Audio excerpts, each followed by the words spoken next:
So the NFL award ceremony is coming up, and look, I don't have a ton of interest in all the other awards, like all Offensive Player of the Year, Comeback Player of the Year award. I mean, these awards are nice and warm and going to be fun to find out who wins them, but I'm most interested in the MVP race.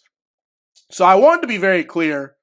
Lamar Jackson should be the rightful winner of the 2023-2024 NFL MVP award.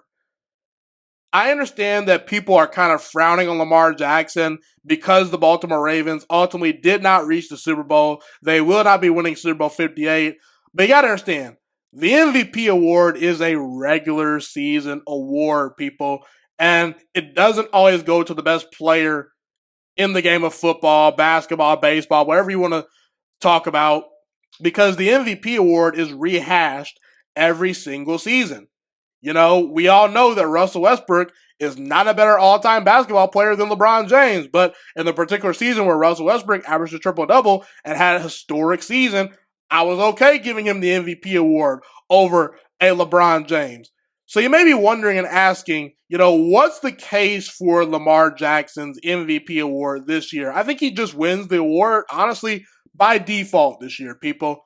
Patrick Mahomes, statistically this season, probably his worst year in the regular season. Josh Allen threw 18 interceptions this season. Are we really going to go to bat for Josh Allen, a guy that threw 18 interceptions this year? Aaron Rodgers, a lot of people thought that he was going to potentially have some MVP buzz this year. He got injured. So a lot of the fan favorites and guys that were potentially going to really be in the MVP race, either they got injured or they didn't have the greatest statistical year. And you look at Dak Prescott, I think Dak Prescott is the closest threat to Lamar Jackson as far as winning the 2023-2024 MVP award. And Dak Prescott did lead the Dallas Cowboys to a 12-win season, but only 4 of those 12 wins for Dak Prescott came against winning teams. The Baltimore Ravens, over 50% of their wins were against playoff caliber teams this season, teams with winning records. And we could talk about Brock Purdy and what he did this season, but I saw Brock Purdy and Lamar Jackson play on the same field, and Brock Purdy was at home in that game, and it wasn't particularly close. Lamar Jackson kind of embarrassed Brock Purdy and the 49ers. I understand Lamar Jackson's statistics are not as eye-opening as his first MVP season when he won back in, I believe, 2019. But our job is not to just look at the statistics. If you want to have a real honest football conversation about these awards and how we judge players, don't just be a box score guy. Actually watch the games. Actually add some context to these things. And what you'll find if you actually watched the entirety of this football season, Lamar Jackson was the most consistent quarterback this entire season. And unfortunately, as good as Christian McCaffrey was, I don't think he can get the MVP award because Brock Purdy is also sharing MVP votes with him. Both guys were in the top 5 as far as MVP conversation. So if you have 2 guys that are top 5 in MVP voting on the same team, can we really say justifiably the MVP of the entire league is actually on that football team?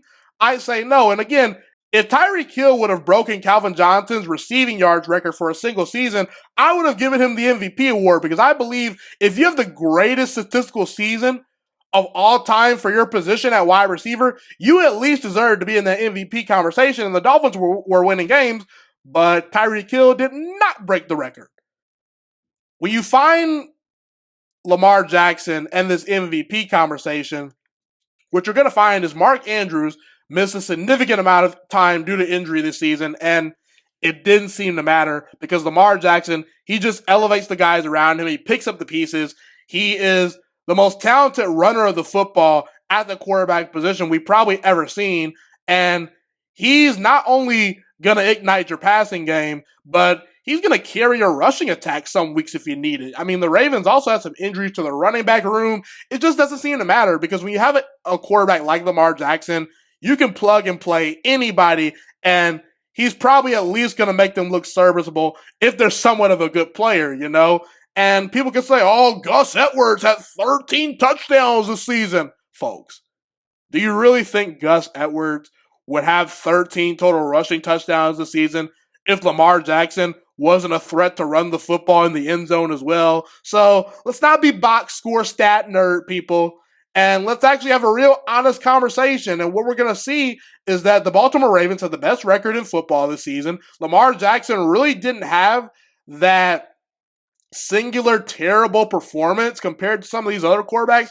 I understand that Pittsburgh Steelers game was pretty bad, but in that game, there was a lot of drop passes. I really don't put that loss entirely on Lamar Jackson, so Lamar probably has the least amount of blemishes out of all these quarterbacks. And as far as the overall body of work and in terms of actual value to a football team, I think Lamar Jackson more than checks that box. And I think Lamar Jackson is more than worthy of the 2023-2024 MVP award.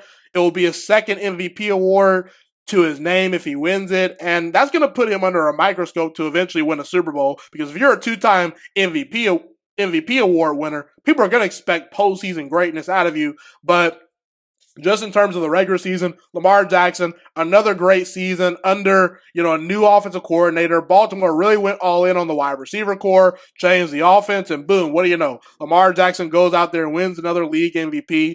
And if Lamar Jackson continues to stack up these type of awards, he's going to really truly climb up these all-time quarterback rankings and truly go down as one of the greatest quarterbacks to ever live if he never even wins a Super Bowl. That's the reality, and that's ultimately how I feel, and I think you guys should feel that way too if you're unbiased.